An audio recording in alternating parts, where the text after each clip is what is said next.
terdengar jelas? Jelas. Nah, bagus ya. Terima kasih.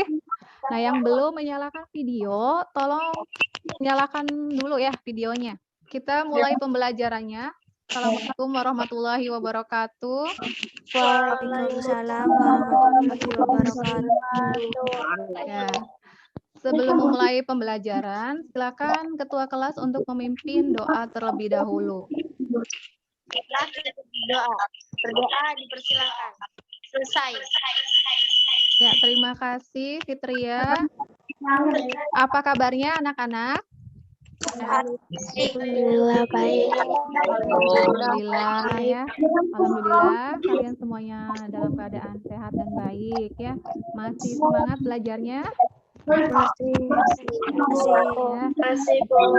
Bagus ya. Ibu ingatkan, sekarang masanya masih pandemi, jadi kalian harus belajar mandiri di rumah. Walaupun belajar di rumah, kalian harus tetap semangat ya. Jangan lupa kalau keluar rumah harus mematuhi protokol kesehatan ya dengan cara 3M.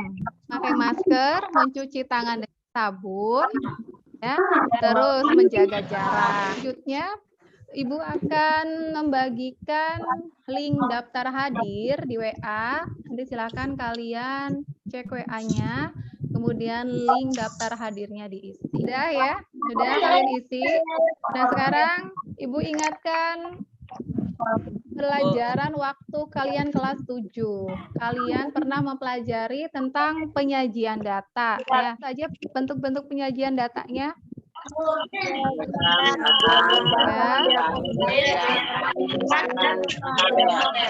Ya, selanjutnya Ibu akan jelaskan tujuan pembelajaran. Dasarnya menganalisis data berdasarkan distribusi data, nilai rata-rata, median, modus, dan sebaran data untuk mengambil kesimpulan, membuat keputusan, dan membuat prediksi. Tujuan pembelajarannya dengan model pembelajaran problem based learning, pendekatan saintifik, metode, diskusi, dan penugasan, peserta didik dapat menjelaskan penyajian data dalam bentuk diagram batang, diagram garis, dan diagram lingkaran. Nah, proses pembelajarannya nanti kalian akan dibagi menjadi beberapa kelompok yang anggotanya itu terdiri dari 5 orang ya. Nanti secara kelompok kalian mengerjakan LKPD yang sudah Ibu bagikan di WA, kemudian mempresentasikan hasil diskusi kelompoknya, mengerjakan soal penugasan individu ya, terus membuat kesimpulan. Nah, untuk aspek penilaiannya ada pengetahuan, keterampilan, dan sikap. Pengetahuan dan keterampilan dapat dilihat melalui hasil tes kalian ya. Terus sikap itu bisa dilihat dari keaktifan kalian dalam diskusi, tanya jawab, dan presentasi. Nah, sekarang Ibu akan sajikan data. Kabupaten mana saja penghasil beras tertinggi nasional ya. Melansir data BPS menggunakan metode KSA, tercatat 25 kabupaten di Indonesia sebagai produsen beras tertinggi tahun 2020. Dilansir dari republika.co.id. Mbak, yang Kabupaten Indramayu menghasilkan berapa ton beras? 782.132 ton beras. Nah, berdasarkan data di samping, buatlah penyajian data dalam bentuk tabel. Di tabelnya nomor kabupaten, dan di sininya beras dalam ton. Soal berikutnya, diagram apa namanya? Diagram batang. Ya, diagram batang ya. Nah, diagram batang di sini menunjukkan hasil tangkapan ikan dari tahun 2003 hingga 2008. Tahun berapakah jumlah tangkapan ikan terbanyak? 2007. 2007. 5 ton. 5 ton ya. 5 ton. Ya, bagus. Coba yang terkecil tangkapan ikannya 2 ton. 2 ton. 2004. 2004 ya. Sekarang pertanyaan yang kedua, Berapa ton selisih antara tangkapan ikan terbanyak dengan yang paling sedikit? Coba, 3. berapa selisihnya? Selanjutnya diagram apa ini namanya? Garis. Diagram garis. Diagram garis di sini banyaknya siswa perempuan pada tahun 2007 adalah 55% dari total siswa pada tahun tersebut. Nah, berapa banyak siswa perempuan? Kalau 50%? 5. Diperoleh dari mana 55? Dari 5% dikali 100. 55/100 dikali 100. Ya, bagus ya. Jadi 55% dikali 100 ya. Hasilnya 55. Bagus. Yang B, banyaknya siswa pada tahun 2012 adalah sebanyak 40% dari total siswa pada tahun tersebut. Banyaknya siswa perempuan pada tahun 2012 itu ada berapa, Pak? 64 ya. Diperoleh dari 40/100 dikali 160. 160. Jadi 64. Ya, bagus ya. Apakah dapat disimpulkan bahwa banyak siswa perempuan pada tahun 2007 lebih banyak dibandingkan pada tahun 2012? Tidak. Karena Tidak. tahun 2007 sedikit daripada tahun 2012. Ya, bagus deh. Ini diagram apa namanya? Diagram lingkaran. Ya, diagram lingkaran. Informasi apa yang kalian peroleh dari diagram lingkaran ini? Sosial media populer. Coba yang paling terbanyak. 41%. 1%. Data yang paling terkecil. lain. Berapa persen? 6%. Coba selisih data YouTube dengan lain-lain itu berapa persen selisihnya? 35%. 35%.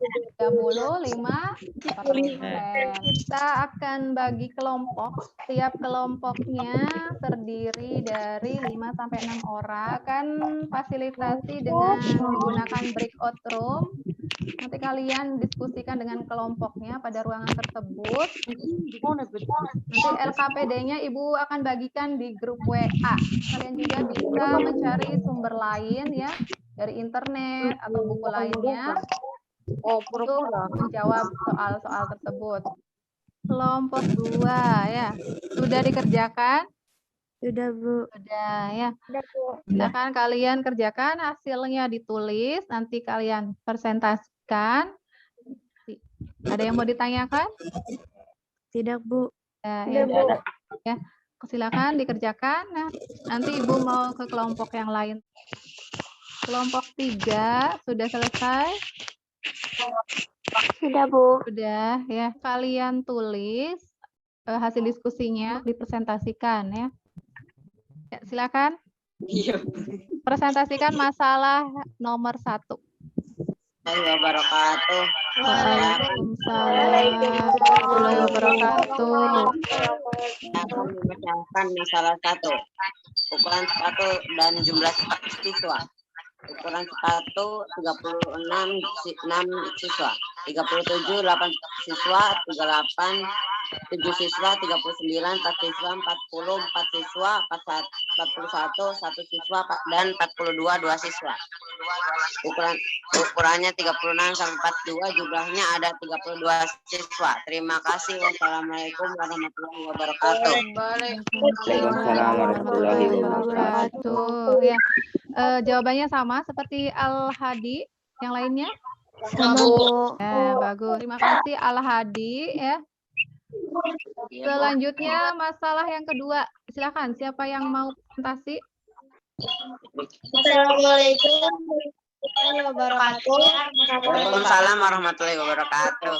Diagram bersamping menunjukkan pertumbuhan penggunaan internet dari tahun 1998 hingga tahun 2011. Berapa selisih antara pertumbuhan pengguna internet yang terbanyak dengan yang paling sedikit? Penggunaan internet paling sedikit adalah pada tahun 1998 adalah 0,5 juta. Sedangkan pengguna internet paling banyak pada tahun 2017 yaitu 133,30 juta. Jadi 143,45 juta. Jadi hasilnya 42,70. Coba yang lainnya jawabannya sama tidak? Sama, Bu. Nah, ya. Barangkali ada yang beda. Sudah sama semua ya. Ada yang mau ditanyakan? Tidak. Ya, ya, terima kasih kepada Fitria ya. Selanjutnya masalah yang ketiga. Siapa yang mau presentasi? Saya, Bu. Ya, silakan Robi. Assalamualaikum warahmatullahi wabarakatuh. Waalaikumsalam warahmatullahi wabarakatuh. Dalam masalah ketiga, ada sebuah tabel yang menunjukkan pertumbuhan kecambah dalam dua kondisi yang berbeda. Yang berwarna biru adalah kecambah yang ditanam di tempat gelap dan yang berwarna merah di tempat yang terang. Diagram di atas menunjukkan data panjang kecambah dalam kondisi lingkungan yang gelap dan terang selama 7 hari. Pertanyaan pertama, kapan pada hari keberapa selisih panjang kecambah yang diletakkan di tempat gelap dan terang menjadi 7,6? Jawabannya, selisih panjang kecambah yang diletakkan di tempat gelap dan terang menjadi 7,6 terjadi pada hari kelima yang dihasilkan dari 18,1 di tempat gelap dikurangi 10,5 di tempat yang terang sama dengan 7,6. Pertanyaan kedua, jika pengamatan proses pertumbuhan kecambah dilanjutkan, apakah dapat disimpulkan bahwa selisih panjang kecambah yang diletakkan di tempat gelap dan terang pada hari ke-9 lebih besar daripada hari ke-10? Pada hari ke-9, selisih panjang kecambah pasti lebih kecil daripada selisih di hari ke-10 karena pertumbuhan di tempat gelap selalu lebih besar daripada di tempat terang setiap harinya. Jadi jawabannya dapat disimpulkan bahwa selisih panjang kecambah yang diletakkan di tempat gelap dan terang pada hari ke-9 lebih kecil daripada hari ke-10. Wassalamualaikum warahmatullahi wabarakatuh. Waalaikumsalam warahmatullahi wabarakatuh. Ya, terima kasih kepada Al-Hadi, Fitria, dan Robi ya. Dalam kehidupan sehari-hari, kita sering menjumpai penerapan statistika ya, pengumpulan data mengenai minat siswa dalam pemilihan bakat, ukuran sepatu, kepadatan penduduk, dan lain-lain. Dapat disajikan dengan mudah menggunakan ilmu statistika.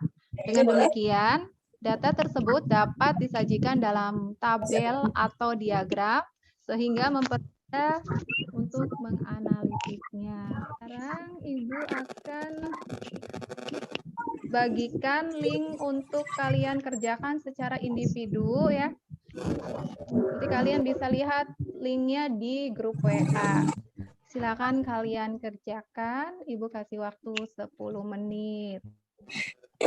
Nah, sudah selesai ya.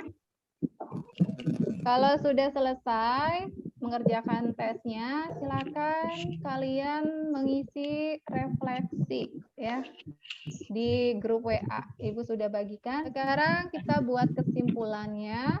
Apa yang telah kalian pelajari pada hari ini? Analisis data dalam bentuk apa saja yang kalian pelajari? Diagram batang, diagram garis, diagram lingkaran, dan diagram lingkaran. Untuk pertemuan selanjutnya, kita pelajari pemusatan data ya. Nanti kalian belajar dulu di rumah. Untuk kelas silakan memimpin doa. Siap berat untuk mengakhiri kegiatan kali ini. Marilah